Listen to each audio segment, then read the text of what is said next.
କାନ୍ଦୁଥିବା ସେ ଆଖିକୁ ଦେଖି ଅନେକ ଦିନ ହେଲା ତମ ଓଠ ହସ ସହ ଓଠ ମିଶାଇ ହସିବାର ସୁଯୋଗ କିଏ ଯେମିତି ଛଡ଼େଇ ନେଇ ଯାଇଛି।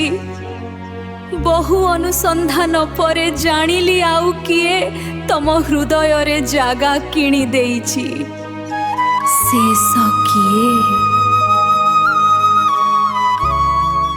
ଖୁବ୍ ନୀରବରେ କାନ୍ଦୁଥିବା ସେ ଆଖିକୁ ଦେଖି ତମେ ବୁଝି ଯାଇଥିବ ଯେ ସେ ଦିନ ସବୁ କେମିତି ବିତନ୍ତି। ପଚାରି ପଚାରି ଥକିଗଲା ପରେ ତମେ ବି ବିଗିଡ଼ି ଯାଇଥିବ। ଠିକ୍ ନା? କେତେ ଅଭୁଲା ସ୍ମୃତି ଇଚ୍ଛା କରି ମୁହଁ ଫେରନ୍ତି। ତଥାପି ତମେ ଗାଉଥିବା ପ୍ରତ୍ୟେକ ଗୀତ ଶେଷରେ ମୋ ନାଁର ଗୀତ ବୋଧେ ବେଶ ହସ ଫୁଟିଯାଏ ଆଗ ତମ ଓଠରେ ନା? ଅଚାନକ ତମ ଓଠର ହସକୁ କିଏ ଆସି ଚୋରି କରି ନେଲା, ଯାହା ମୋ ପାଇଁ ତମେ ଖୁବ୍ ସିକ୍ରେଟ୍ ଭାବରେ ସାଇତି ରଖିଥିଲ। ଅନେକ ଦିନ ହେଲା ତମ ଓଠ ସହ ଓଠ ମିଶାଇ ହସିବାର ସୁଯୋଗ କିଏ ଯେମିତି ଛଡ଼େଇ ନେଇଯାଇଛି।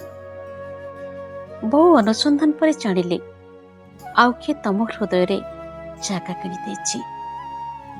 ମୋ ହାତର ଚୁଡ଼ି ରୁଣଝୁଣ ଶବ୍ଦ ବନ୍ଦ ହେଇଗଲା ବିନା ଉତ୍ତାପରେ। ଆଉ ମୁଁ ଭିଜୁଥିଲି ଅହରହ। ସତରେ ତମେ ଜାଣିନ, ମୁଁ ସତରେ ଭିଜୁଥିଲି ଅହରହ। ସିନ୍ଦୁର ପିନ୍ଧିଲେ ହାତ ବି ଖୁବ୍ ଥରୁଥିଲା, ଜାଣିଛ ନା? ମୁଁ ଯେତେବେଳେ ସିନ୍ଦୁର ପିନ୍ଧୁଥିଲି ନା, ସେତେବେଳେ ମୋ ହାତଟା ବି ଖୁବ୍ ଥରୁଥିଲା। ମୁଁ ନିଜକୁ ଖୁବ୍ ବୁଝେଇଲେ ବି ଆଉ ଫେରି ପାରିଲିନି ଜମା ମୋ ପଛକୁ। ସତ କହୁଛି, ମୁଁ ନିଜକୁ ଖୁବ୍ ବୁଝେଇଲେ ବି ଆଉ ଫେରି ପାରିଲିନି ଜମା ବି ପଛକୁ। ହେଲେ ତମ ହୃଦୟକୁ କଷ୍ଟ ଦେବିନି ବୋଲି ବିଶ୍ୱାସ କର, ହେଲେ ତମ ହୃଦୟକୁ କଷ୍ଟ ଦେବିନି ବୋଲି ବାରମ୍ବାର ପ୍ରଶ୍ନ କଲାବେଳେ ମୁଁ ନିଜକୁ ପଚାରୁଛି, ଶେଷ କିଏ? ଖୁବ୍ ନୀରବରେ କାନ୍ଦୁଥିବା ସେ ଆଖିକୁ ଦେଖି ତମେ ଗାଉଥିବା ପ୍ରତ୍ୟେକ ଗୀତ ଶେଷରେ ମୋ ନାଁର ଗୀତ।